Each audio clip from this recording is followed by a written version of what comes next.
Hey, greetings everyone. And you know how you can tell that my ramblings are completely spontaneous and unrehearsed? Because of the mistakes. So let me start by correcting a couple of the mistakes here. In the case of the sidemen with Paul McCartney, I couldn't remember their names. It was Rusty Anderson and Brian Ray. Brian Ray was a neighbor at one time of Teresa, I think in the Malibu area. So sorry, fellas. God, you guys were great. Man, I mean, they played flawlessly. What can you say? Total pros. So hats off to you, Rusty and Brian. On Metallica, yeah, I messed that up too. When James burned his arm, it was the tour where Metallica was co-headlining with Guns N' Roses. John told me that, but I just had a little brain fart, and I said it was on the Ozzy tour, which it wasn't. So now that we've gotten those corrections out of the way, I'm leading you with bait by calling this, I think I'm going to call this one Metallica, McCartney, and McAuliffe. There's McAuliffe's. Now we're going back to Lagunitas here in the 70s. Unfortunately, this place burned down. Man, it was the ultimate of the local roadhouse pub in Lagunitas for decades, and we had the greatest little jam band out there of all ages. Most of the guys were old pros, but the guy who was the guitar player and singer, Walt Dixon, I'm not even sure he was of legal age yet. Hardly mattered because the Dixon family owned this huge ranch, the Dixon Ranch. Gee, wow, how about that? In San Geronimo Valley, most of San Geronimo Valley, in fact. And the date, I believe, was 1858, something like that. Wonderful people. We're talking all American. I mean, these guys are so salted. They're incredible. The Dixon Ranch, man. I mean, this is America at its finest. So, yeah, so Walt is 19 or 20. I don't know how old he is. Nobody was counting. But the best times I ever had playing alto sax were at Spec McAuliffe's bar, and I talked to you a little bit at one of these rambles about my friend Louis Asen, who was just an all-time great musician. Oh, right, and I couldn't remember Wes Montgomery's name at that time. He's the guy, Louis Asen, who could play anything. He could play piano better than the piano player or organ or sax. He wanted me to teach him some flute, which because his sax playing was so much better than mine. I told you that whole story where flex your knees, rotate your hips, God damn it, loosen your asshole and point it at the center of the earth, because that's where tone begins. And then I was talking about, playing long tones and trying to get the intonation right and all that. At any rate, what was so cool about Specs, this is Lagunitas, man. This is out in no man's land. This is so far from the hip slickness of Sausalito. One of the guys, this would be so cool. Summer evening, the doors open, and we're just jamming, right? We're playing old standards, swing, bebop, just classic stuff. And one of the older guys, a guy named Daryl Parker, used to play tenor in the big bands like my dad did. If he'd hear us, he'd grab his tenor and just start walking to the bar from his house, playing tenor in his bathrobe and slippers. And he would come walking into the place playing right in sync with us. I mean, that's what this kind of place was. And I remember one time he made me feel so good because he came up behind me. I was finding a pretty good groove, and he started clapping me on the shoulders in rhythm and yelling like, it was like a bebop deal. He said, "Go, man, go, man, go."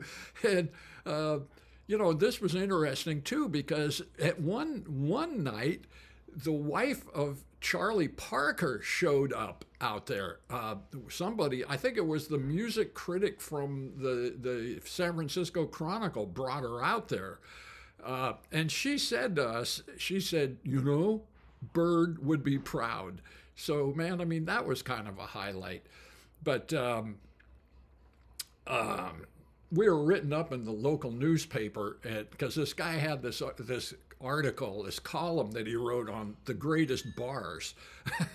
And it was really funny because he said, man, I can see where my career is going to end up. I'm going to be passed out in the gutter out in front of the Senator Hotel in, downtown the slums someplace. But he got to Specs and he said, I don't get it, man. These people were telling me this is the coolest place. Somebody had told him and nothing's happening. He's sitting there listening to these old codgers arguing about the old refrigeration system that made this pinga pinga pinga pinga pinga pinga pinga sound, and they were arguing whether it was ready to blow up or no, it'll last for another 20 years. And then the musicians, we all started filtering in. At any rate, the article that this guy wrote was so precious.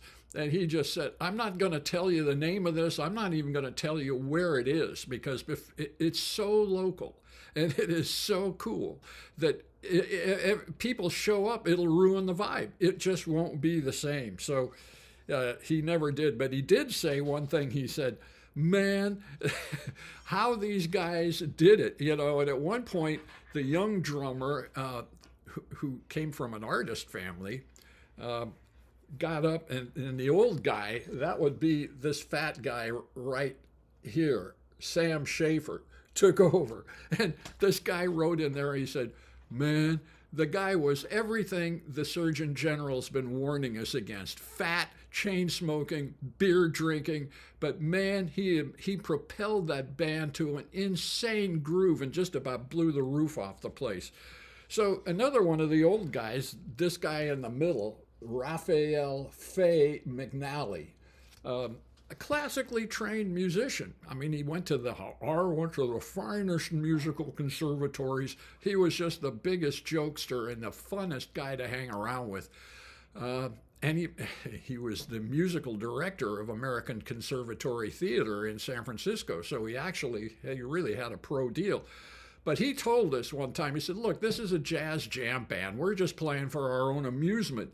And so, start the song and then don't pay, just blow. And people want to drink, they want to talk, they don't want to all listen to you guys, working out and, just playing your shit.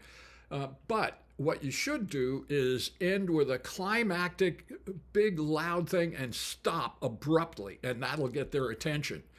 And man, did that ever work. And I remember one time, it worked so well.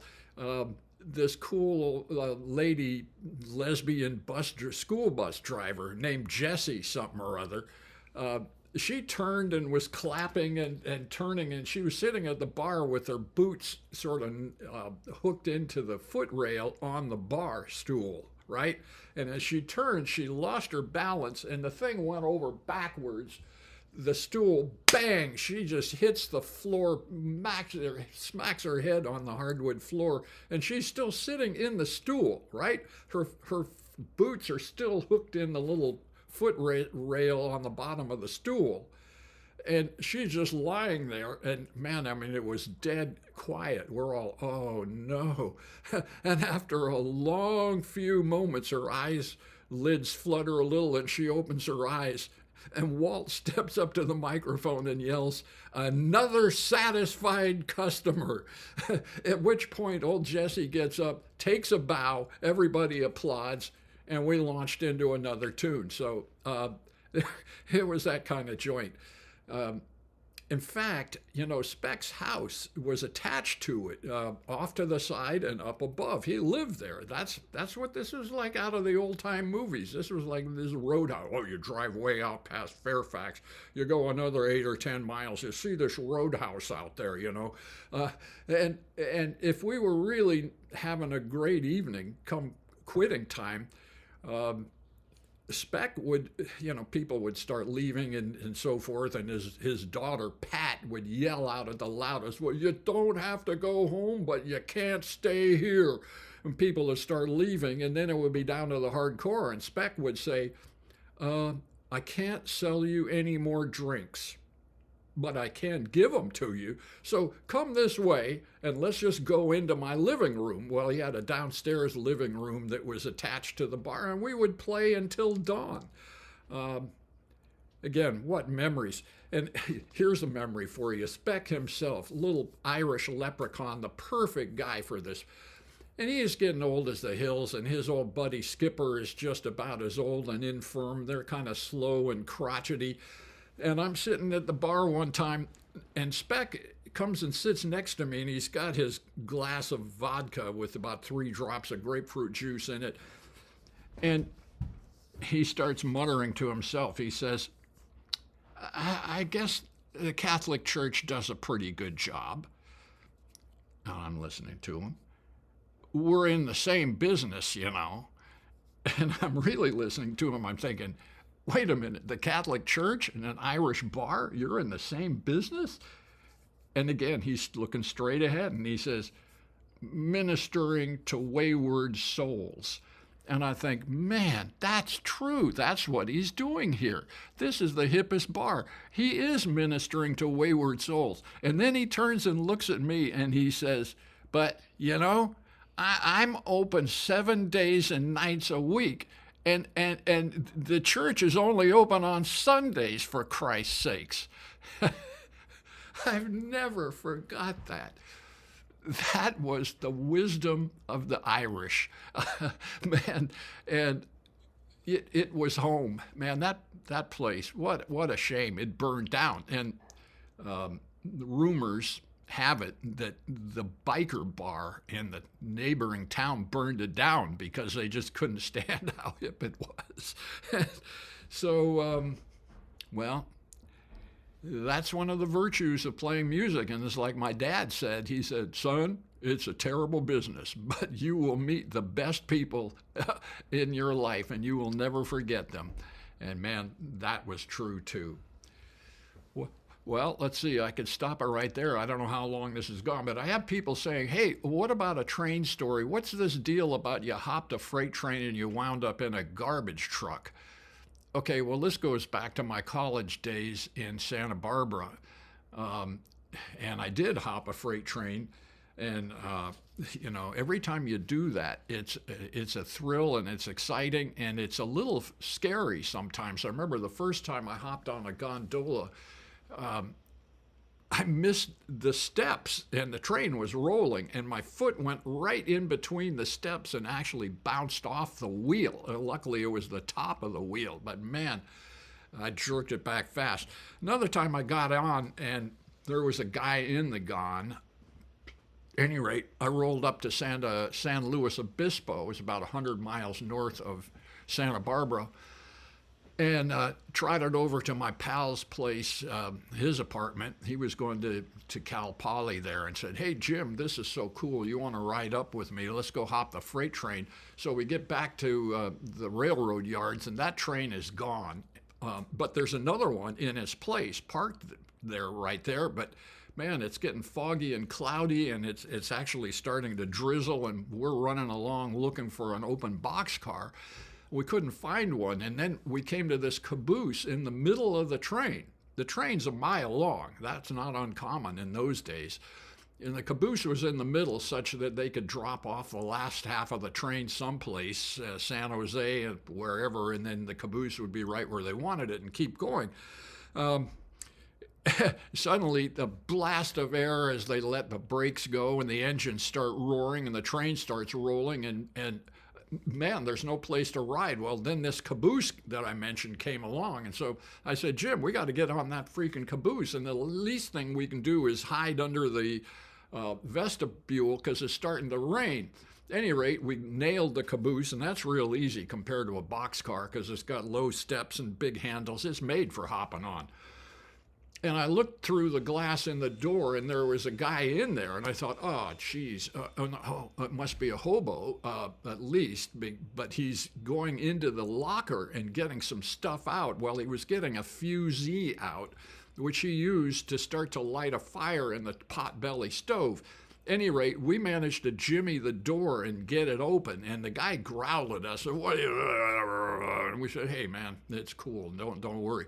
So the train goes a couple of miles or more and then stops, and there's this package store across the tracks not very far away, and we scrounged up some money and asked this guy, said, hey, would you want to go buy some wine? And he said, yeah, hell yeah. So I think we gave him $5 or $6, and he went over and he came back with a nice big bottle of Tokay, which was Jack Kerouac's favorite because it's fortified. It's extra alcohol.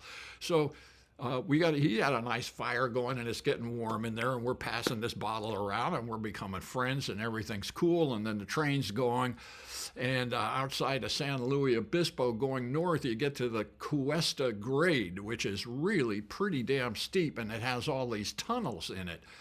Well, we started going through the tunnels, and man, you'd get into these tunnels, and of course it's pitch dark and there's just roaring noise. Well, right in front of our caboose was a flat car. So we were getting drunk at this time, so we hopped over the pounding couplers, which was kind of scary because you look down there and go, oh shit, if you fell down there, it's over. And then we were running around like maniacs on this flat car. And then I wanted to see a better view. So we got back to the caboose, and I said, man, I'm going up on the roof of the caboose. And Jim says, you're out of your mind. You're going to hit the top of the tunnel. I said, no, because we went under what they call telltales, which is a big wooden crossbeam that has these cords hanging down from it that show the contour of the inside of the tunnel, so that it's really easy to see. At any rate, they were way up there. Wasn't even an issue. So we're standing on this caboose, and they sway as they're going around curves and stuff. They're swaying. We're going through these tunnels. Sparks are flying off at the wheel flanges and illuminating the rocky insides of the tunnel. It wasn't concrete lined because they were in solid rock. Then we'd come bursting out, and we were above the clouds, and we would look down, and God, I mean, you see 1,000,000 stars up above and a few hundred cars down below. We could see them. Oh, it was incredible. So finally, I went and laid down and went to sleep in the caboose, and it's the middle of the night. And around 4 a.m, the guy kicks me, this hobo, and he starts growling, "Hey, wake up, wake up." I'm going, what the fuck? Wake up, the caboose is on fire. And I went, what? The caboose is on fire? And I'm looking at that stove, it's not on fire. And he goes, no, underneath. And so I look out and oh shit, yeah. It had a hot box or a hot bearing, and it caught the grease on fire, and the oily dirt and stuff that's under the caboose, it was blazing away big time. And we're going, oh shit, we're on this, and it's raining. If you can picture this, it's 4:30 a.m, drizzling rain in a caboose on fire underneath. Well, they pulled it over in a place called Spreckles, which is outside of Watsonville. It's the big sugar mill up there. And before we were ready to hop off, the hobo says, wait, don't go off yet. Let's wait and see which side the rails are on. That's what they call railroad men. Because if we jump off and they catch us, they'll arrest us. So let's hope they're only on one side, and let's hop off the other side, which is what we did. And luckily they were only on the one side. And man, they had that caboose uncoupled and on the side track, because that's where they'd pull it up to this siding at Spreckles. And the train reattached and starting up again. And we're out there going, shit, man, we're out in the rain again in the middle of nowhere. This is we're running along, and finally here comes an open boxcar, what we had been looking for before, but this train, again, a mile long, it was way down there. And there's a bunch of guys in it. There's a bunch of young Mexican guys, and we're running along, and they're going, hey man, and I got my pack, and hey, throw your shit up here, man, throw your shit up here, which I do. And then they say, fuck you, you stupid. And I'm thinking, oh man, what a rookie. I just threw my shit on there. Now my bag and everything, now they got it. And so I'm thinking, this is even worse. And then we're yelling at them, hey, come on, man, come on, man. And so finally they put their hands down and grabbed us and pulled us in. And then we're thinking, oh man, we're going to get beat up and thrown off this thing. Luckily, there was an older guy on there, and he calmed down these young guys, and then everything was cool. So we rode that train up to the Oakland Yards and got off at about dawn or so and walked downtown. And I spot this big garbage truck, I think I mentioned earlier on the Rotten Tomatoes deal. I had this job working for a company that did the tires for the garbage trucks. And who would happen to be, by good luck, the young, tough Italian guy driving that truck was one of the guys that I knew the best. And we told him that we had just ridden up on this train. He said, man, you guys are loco. You're absolutely out of your minds. And where are you going? And I said, well, we're trying to get down to Berkeley. And he says, hop on. I'll get you down there. And so that's what he did. We got into the cab. Luckily, we didn't have to ride with the garbage. We got into the cab. He drove us down until it was just a short walking distance. And we hoofed it on down to the Beatnik Cafe Mediterranean right there on Telegraph Avenue and had our morning Joe. I hope you've enjoyed this rambling, because I have. And I love your comments. Keep them coming. Thanks, everybody. See you later.